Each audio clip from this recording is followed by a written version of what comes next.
एक समय की बात है। एक गांव में सफेद साड़ी वाली चुड़ैल का आतंक था। चुड़ैल रात भर गांव में घूमती और गांव का जो भी आदमी उसे दिखाई देता उसे वो घायल कर देती। अरे कोई तो बचाओ, मर गया रे। एक रात हरिया अपने खेत से अपने घर लौट रहा था कि तभी अचानक उसके सामने चुड़ैल आ जाती है।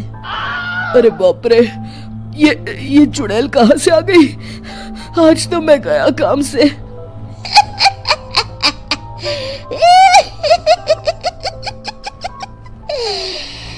आज मुझे मेरा शिकार मिल गया।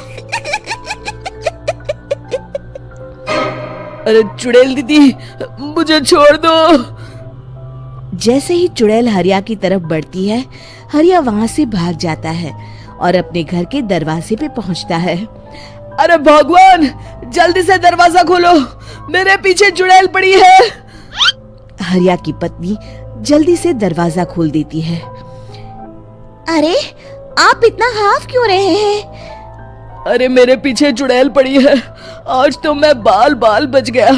जल्दी से सभी दरवाजे और सभी खिड़कियों को बंद करके बत्ती बुझा दो। तभी चुड़ैल हरिया के घर के पास पहुंच जाती है।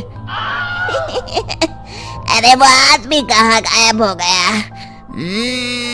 मैं भी देखती हूँ आखिर कब तक बचेगा। मैं अपने शिकार को इतनी आसानी से नहीं छोड़ती। इतना कहकर चुड़ैल वहाँ से चली जाती है। वहीं दूसरी तरफ हरिया और उसकी पत्नी दोनों अपने घर की खिड़की से ये सब देख रहे होते हैं। अरे बाप रे, ये तो बड़ी डरावनी चुड़ैल थी। अगले दिन ये बात आग की तरह पूरे गांव में फैल जाती है और धीरे धीरे लोग चुड़ैल के डर के मारे शाम होते ही अपने घरों से बाहर निकलना बंद कर देते हैं। कुछ दिनों के बाद भाई, मैंने तो इस चुड़ैल के डर के मारे रात को अपने खेतों को पानी देना बंद कर दिया है।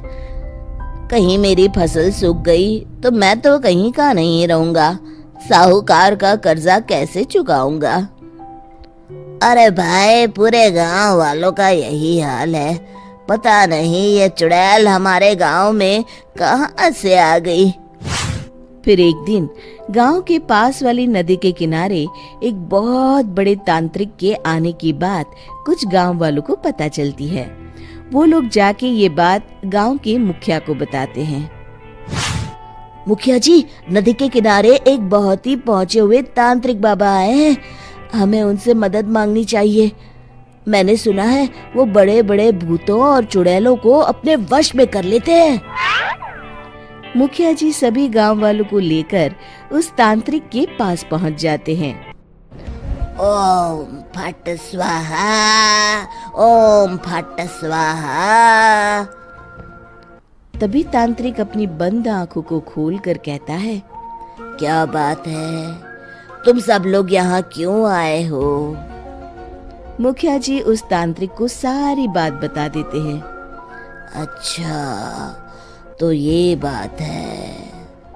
और तांत्रिक अपनी आंखों को बंद कर लेता है। मैं देख रहा हूँ तुम्हारे पूर्वजों ने बहुत पाप किए थे, जिससे ये गांव अब श्रापित हो चुका है। उसी के फल स्वरूप तुम्हारे गांव में चुड़ैल आई है। ये चुड़ैल बहुत खतरनाक है, ये किसी को नहीं छोड़ेगी। हे भगवान, मर गए रे, अब क्या होगा? तभी गांव के मुखिया जी कहते हैं, बाबा, इस चुड़ैल से हम सबको बचा लीजिए। कोई तो उपाय होगा। इसका सिर्फ एक ही उपाय है। सभी गांव वालों को बारी बारी हर दिन अपनी आधी फसल उस पहाड़ी के ऊपर बनी काली गुफा में छोड़ के आनी होगी। तभी उस चुड़ैल की भूख मिटेगी और श्राप का प्रभाव खत्म हो जाएगा और तुम सब जिंदा बच जाओगे। सभी गांव वाले उस तांत्रिक की बात को मान लेते हैं और वहां से चले जाते हैं। फिर अगले दिन से रोज उस गांव के लोग बारी बारी से अपनी आधी फसल उस काली गुफा के पास जाकर रखाते।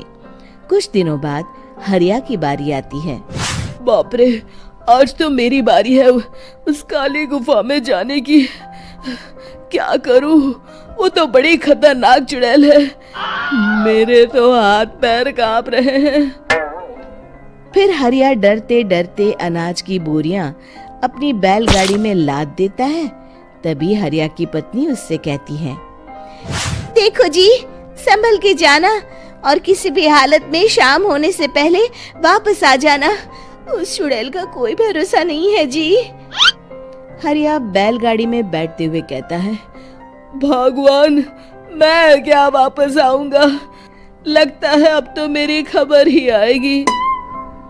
इतना कहकर हरिया वहां से चला जाता है। रास्ते में जंगल से गुजरते हुए हरिया की बैलगाड़ी का एक चक्का बड़े गड्ढे में फंस जाता है। हे भगवान, अब ये क्या मुसीबत है? हरिया नीचे उतर के पूरी ताकत से अपनी बैलगाड़ी को गड्ढे से निकालने की कोशिश करता है।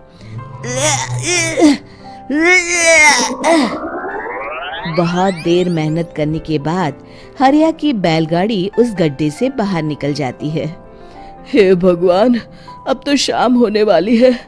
आज तो मैं गया काम से। जैसे तैसे हरिया काली गुफा में पहुंच जाता है। अरे मर गया रे, यहाँ तो चारों तरफ डरावना माहौल है। मैंने यहाँ आने में बहुत देर कर दी, कहीं चुड़ैल नाराज ना हो जाए। हरिया अनाज की बोरियां वहां रख के जैसे ही जाने लगता है, तभी उसे किसी के आने की आवाज सुनाई देती है। हरिया एक कोने में छुपकर अंदर देखने लगता है। चुड़ैल वहां आती है और फिर अपने चेहरे से नकली चुड़ैल का मुखौटा निकाल देती है। हरिया ये देख के हक्का बक्का रह जाता है। तभी चुड़ैल कहती है, भैया यहाँ आना। आज तो बहुत अनाज आया है, इसे मिलाकर अब हमारे पास ढेर सारा अनाज जमा हो गया है। कल ही हम इसे शहर में बेच आएंगे और माला माल हो जाएंगे। तभी अंदर से नदी के किनारे वाला तांत्रिक बाहर आता है। अरे, ये तो तांत्रिक बाबा है। हाँ, अब तो हम दोनों की जिंदगी मजे में कटेगी। गांव वालों को बेवकूफ बनाना इतना भी मुश्किल नहीं था। लोग तो तुम्हें सच में असली चुड़ैल समझते हैं। हाँ, तुमने सही कहा। अब ये गांव वाले चुड़ैल के डर से जिंदगी भर इस काली गुफा में अनाज पहुंचाते रहेंगे। अच्छा, तो ये बात है। ये दोनों पूरे गांव वालों को बेवकूफ बना रहे हैं। अभी जाकर सबको बताता हूँ। हरिया उन दोनों की पूरी बातें सुन लेता है और जल्दी से वापस गांव में आता है। गांव वालों को पूरी बात बता देता है। इससे पहले वो दोनों हमारा अनाज लेकर शहर जाए, हमें उन दोनों को पकड़ना होगा। उधर दूसरी तरफ नकली तांत्रिक और नकली चुड़ैल बनी औरत एक बड़ी गाड़ी में सारा अनाज लाद के वहां से निकलने की तैयारी कर रहे होते हैं। जल्दी करो, इससे पहले हमें कोई देख ले। हमें यहाँ से निकलना होगा। और तभी वो दोनों देखते हैं कि सामने से सभी गांव वाले अपने अपने हाथों में मशाल लेके आ रहे हैं। दोनों बुरी तरह डर जाते हैं। रुक जाओ, तुम दोनों का भांडा फूट चुका है। अरे मर गए रे, ये गांव वाले कहाँ से आ गए? तुमने क्या सोचा इतनी आसानी से यहाँ से निकल जाओगे? ये अनाज हमने अपने खून पसीने से दिन रात खेतों में मेहनत करके उगाया है। दोनों मुखिया जी के पैरों में गिर जाते हैं। हमें माफ कर दीजिए, हम दोनों एक नंबर के कामचोर हैं। बिना मेहनत किए पैसे कमाना चाहते थे। हाँ, अब हम आगे से मेहनत मजदूरी करके पैसे कमाएंगे। हमें कुछ मत करना, हमें छोड़ दीजिए। इतना कह के दोनों गांव छोड़ के भाग जाते हैं और सभी गांव वाले फिर से खुशी खुशी रहने लगते हैं। शिक्षा, तभी तो कहते हैं कि किसी भी समस्या का समाधान केवल सूझबूझ से ही करना चाहिए और कभी हिम्मत नहीं हारनी चाहिए। दोस्तों, हमें उम्मीद है कि आपको हमारी ये कहानी पसंद आई होगी। कृपया हमारे चैनल को सब्सक्राइब करें और सभी अपडेट्स के लिए बेल आइकन जरूर दबाएं। और हाँ, वीडियो लाइक और शेयर करना मत भूलिएगा। Bye bye.